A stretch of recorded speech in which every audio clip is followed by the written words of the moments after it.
Čo keby som ti povedal, že môžeš jesť iba mäso? Žiadnu zeleninu, žiadne ovocie, žiadne obilniny. Len mäso, vajcia a tuk. A napriek tomu schudnúť, mať viac energie a stabilnejší cukor v krvi. Nie to ako extrém, alebo ako pravda, ktorú sme celé roky ignorovali. Carnivore dieta dnes rozdeľuje ľudí na dva tábory. Jedni tvrdia, že je to najzdravší spôsob stravovania na svete, tí druhí hovoria, že je to metabolický hazard. Tak kde je pravda? Poďme sa na to pozrieť bez emócií, bez fanatizmu, len cez vedu, dáta a zdravý rozum. Dnes sa pozrieme na jednu z najkontroverznejších výživových tém posledných rokov. Carnivore dietu. Stravovanie je založené takmer výlučne na živočíšnych produktoch. Žiadna zelenina, žiadne ovocie, žiadne strukoviny, žiadne obilniny. Len mäso, vajcia a niekedy mliečne výrobky. V tomto videu si prejdeme, čo hovorí výskum, aké sú reálne benefity, aké sú riziká, kde máme silné dôkazy a kde máme len osobné skúsenosti.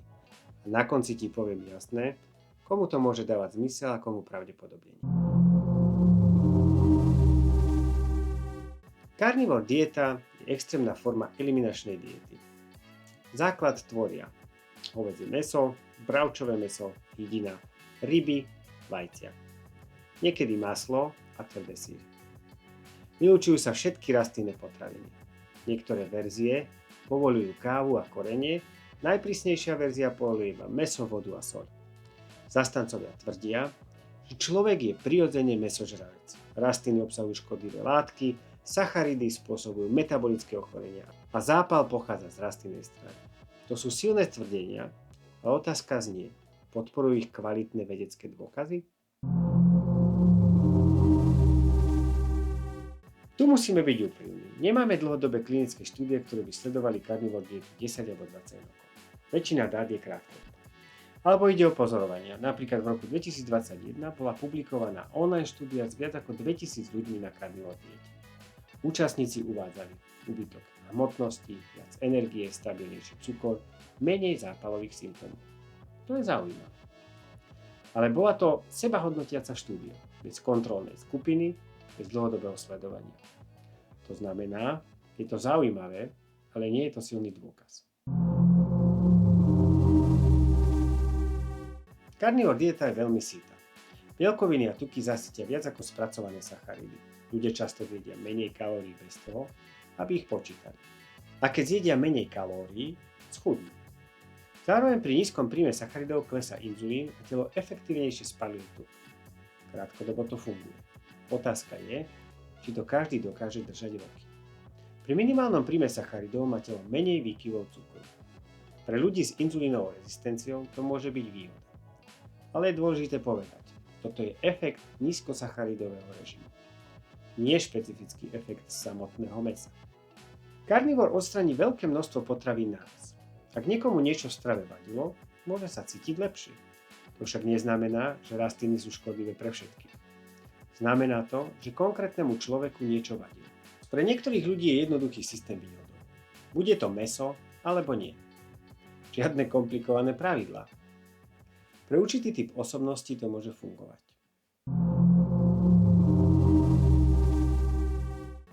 Carnivore obsahuje prakticky nulovú vlákninu. Vláknina je potrava pre črevné baktérie. Podporuje zdravie čreva a je spojená s nižším rizikom srdcových chorôb a rakoviny hrubého čreva. Bez nej sa mení mikrobióm. Dlhodobé dôsledky zatiaľ nemáme presne preskúmané.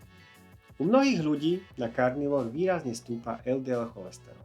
A LDL sa podieľa na tvorbe plátov v cieve. Máme silné dôkazy, že chronicky vysoký LDL zvyšuje riziko infarktu. Nemáme však 20-ročné štúdie ľudí na carnivore diete. Preto nemôžeme tvrdiť, že je to dlhodobo bezpečné. Bez rastlinných potravín môže chýbať ľudskému organizmu vitamín C, folát, draslík, horčík, antioxidanty.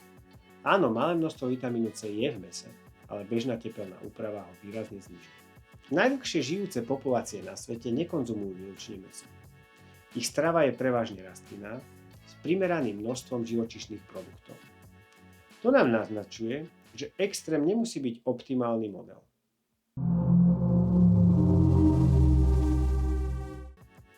Carnivore dieta môže krátkodobo fungovať. Môže pomôcť hmotnosťou, môže stabilizovať cukor, môže odstraniť niektoré traviace problémy. Ale nemáme kvalitné dôkazy o tom, či je bezpečná. A máme silné dôkazy, že vláknina je prospešná, chronicky vysoký LDL je rizikový a extrémne reštriktívne diety môžu niesť deficity. Pre väčšinu ľudí je rozumnejší prístup. Kvalitná, minimálne spracovaná strava, dostatok bielkovín, dostatok vlákniny, zdravé tuky, primerané množstvo sacharidov podľa aktivity. Nie extrém. Ak si zdravý človek bez vážnych metabolických problémov, carnivore dieta ti pravdepodobne nepriniesie nič, čo by si nevedel dosiahnuť vyváženejším spôsobom. Ak máš špecifické zdravotné problémy, môže byť krátkodobá eliminačná fáza nástrojom, ale nemala by sa stať ideológiou. Výživa nie je náboženstvo. Je to stratégia na celý život. Napíš mi do komentára, akú tému chceš, aby som rozhodoval v ďalšom videu. Zaujíma ťa keto, pôst, vláknina, detská výživa? Napíš to dole. Ak chceš obsah, kde kombinujem vedu, prax, zdravý rozum bez extrémov, daj odber. Vidíme sa v ďalšom videu.